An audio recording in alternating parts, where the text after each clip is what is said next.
அந்த பாஸ்டர் போய் பார்க்கணும்னு ரொம்ப ஆசைப்பட்டாங்க.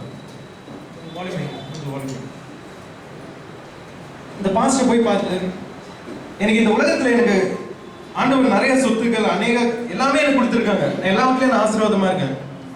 ஆனா நேற்று வேலையில நான் போகும்போது மருத்துவமனைக்கு ஒரு டெஸ்ட்டுக்காக போயிருந்தேன். அங்க சொல்லியிருந்தாங்க, என் வாழ்க்கையில எனக்கு ஒரு சின்ன குறைபாடு, எனக்கு பிளட் கேன்சர் இருக்குன்னு சொன்னாங்க. ஆண்டவர் எல்லாமே எனக்கு ஜீவன் எல்லாமே கொடுத்துருக்காங்க, நல்ல சொத்துக்கள். ஆனா இன்னும் கொஞ்ச காலம் தான் நீங்க இருப்பீங்கன்னு ஆண்டவர் அந்த மருத்துவமனை டாக்டர் அவங்க பார்த்து சொன்னாங்க.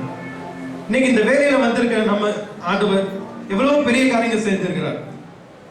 யோசிச்சு பாருங்க, இந்த வருஷம் ஆரம்பிக்கும் போது இந்த 11 மாதங்களை ஆண்டவர் முடிக்கிறதுக்காக ஆண்டவர் நம்ம கிருபை கொடுத்திருக்கிறார். நல்ல சுகம், நல்ல ஜீவன், நல்ல பலனை ஆண்டவர் கொடுத்திருக்காரு. எத்தனை பேர் சொல்றீங்க ஹல்லேலூயா? நம்ம எல்லாரும் இந்த பாடலை நம்ம சேர்ந்து பாட போறோம்.